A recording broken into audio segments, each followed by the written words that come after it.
पुणे महानगरपालिकेत भाजपची हुकुमशाही वाढतीये का असा प्रश्न सध्या महापालिकेत घडणाऱ्या घटनांवरून उपस्थित होतोय। अमोल बालवडकर यांचा तब्बल 12 कोटी रुपयांचा निधी रद्द करण्यात आला आणि त्यामागे त्यांनी चंद्रकांत पाटील यांच्या मतदारसंघातील विकास कामांच्या चौकशीची मागणी केल्याचं बोललं गेलं। आता बालवडकरांनंतर राष्ट्रवादी अजित पवार गटाचे नगरसेवक सुहास टिंगरे यांच्या प्रभागासाठी मंजूर तब्बल 12 कोटी रुपयांचा निधी सुद्धा सत्ताधाऱ्यांनी दुसऱ्या प्रभागाकडे वळवलाय आणि टिंगरे यांनी चंद्रकांत पाटील यांच्या कामाच्या चौकशीच्या ठरावाला अनुमोदन देत स्वाक्षरी केली होती आणि त्याच सहीचा फटका त्यांना बसल्याचं बोललं जातंय। त्यामुळे पुणे महानगरपालिकेमध्ये भाजपची हुकुमशाही वाढतेय का अशी देखील चर्चा जोरात सुरू झाली आहे। तर सुहास टिंगरे यांनी नेमकी कोणत्या ठरावावर सही केली होती आणि त्या सहीमुळेच त्यांचा 12 कोटींचा निधी वळवला गेला।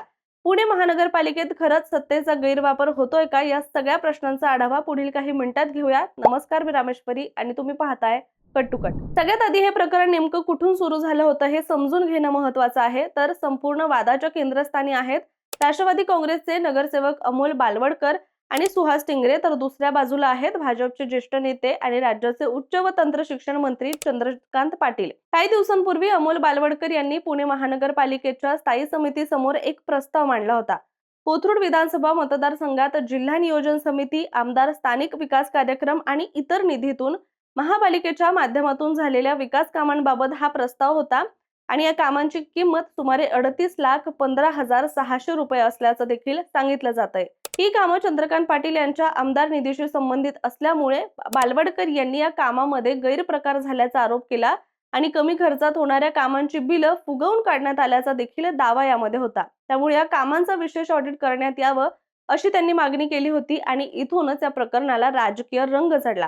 कारण पुणे महानगरपालिकेत भाजपची सत्ता असताना महायुतीतीलच राष्ट्रवादीच्या नगरसेवकानं भाजपच्या ज्येष्ठ नेत्याच्या कामांच्या चौकशीची मागणी केली होती आणि त्यामुळे बालवडकरांची मागणी भाजपसाठी राजकीय दृष्ट्या जरा अस्वस्थ सुद्धा करणारी ठरली होती।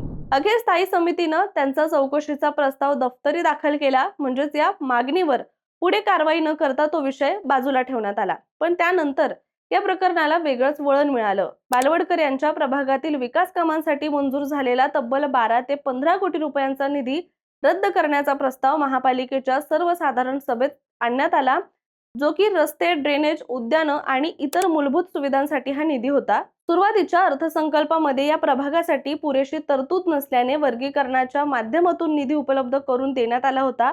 मात्र चौकशीची मागणी झाल्यानंतर हाच निधी रद्द करण्याचा प्रस्ताव सभागृहात आला आणि या निर्णयावर सभागृहामध्ये जोरदार गोंधळ सुद्धा झाला।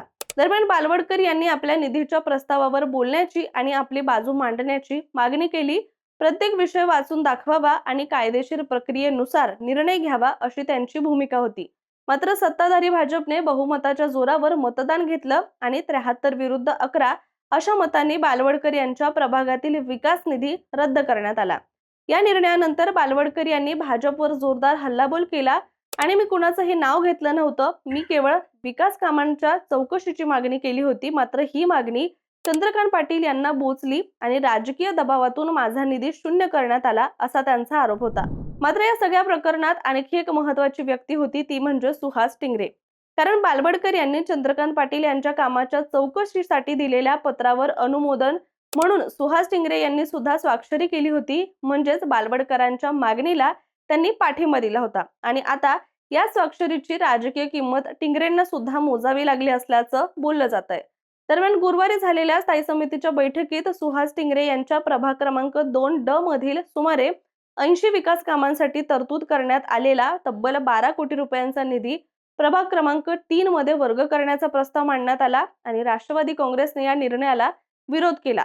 मात्र मतदान झाल्यानंतर 11 विरुद्ध 3 अशा मतांनी हा प्रस्ताव मंजूर करण्यात आला। म्हणजे काही दिवसांपूर्वी बालवडकर यांच्या प्रभागातील निधी रद्द झाला आणि आता बालवडकर यांच्या पत्रावर स्वाक्षरी करणाऱ्या सुहास टिंगरे यांच्या प्रभागातील 12 कोटींचा निधी सुद्धा दुसऱ्या प्रभागात वळवण्यात आला। त्यामुळे हा केवळ योगायोग आहे की राष्ट्रवादीला दिलेला राजकीय संदेश असा प्रश्न देखील आता उपस्थित होतोय।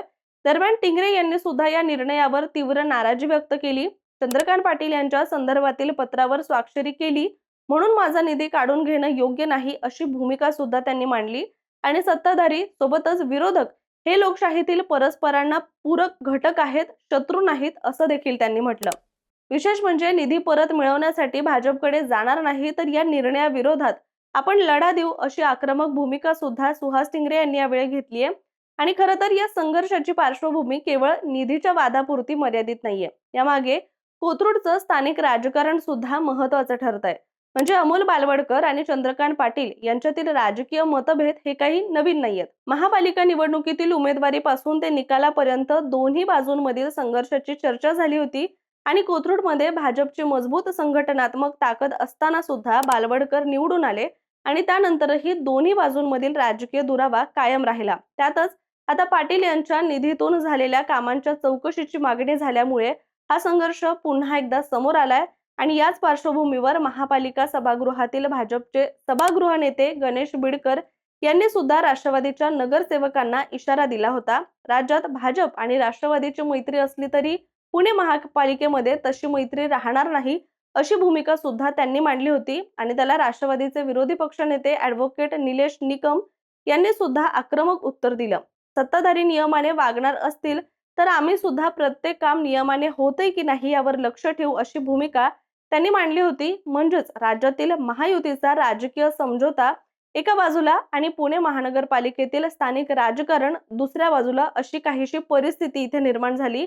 कारण स्थानिक स्वराज्य संस्थांमध्ये जागा, प्रभाग निधी आणि राजकीय वर्चस्व यावरून संघर्ष होणं हे काही नवीन नव्हतं। यामध्ये विकास निधीचा मुद्दा तर आणखी महत्त्वाचा आहे, कारण नगरसेवकांसाठी प्रभागातील निधी हा केवळ रस्ते, ड्रेनेज किंवा उद्यानांसाठीचा पैसा नाही, तर निधीतून विकास कामं झाली की नागरिकांमध्ये नगरसेवकाची पकड देखील मजबूत होते आणि त्याचा थेट राजकीय फायदा पुढच्या निवडणुकीमध्ये सुद्धा होऊ शकतोय।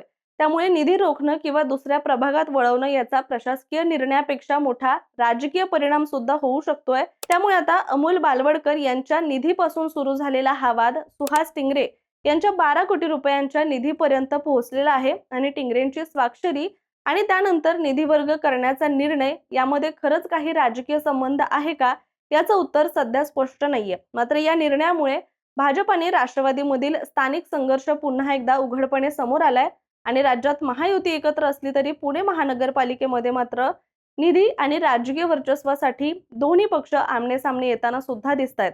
त्यामुळे पुढच्या काही काळामध्ये हा संघर्ष आणखी वाढतो की यावर काही तोडगा निघतो हे पाहणं सुद्धा महत्त्वाचं ठरणार आहे। तुम्हाला याबद्दल काय वाटतंय?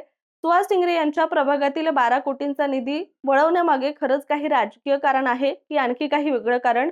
तुमचं मत कमेंट करून नक्की सांगा आणि अशाच माहितीपूर्ण व्हिडिओसाठी सुद्धा कट टू कटला सबस्क्राईब करा।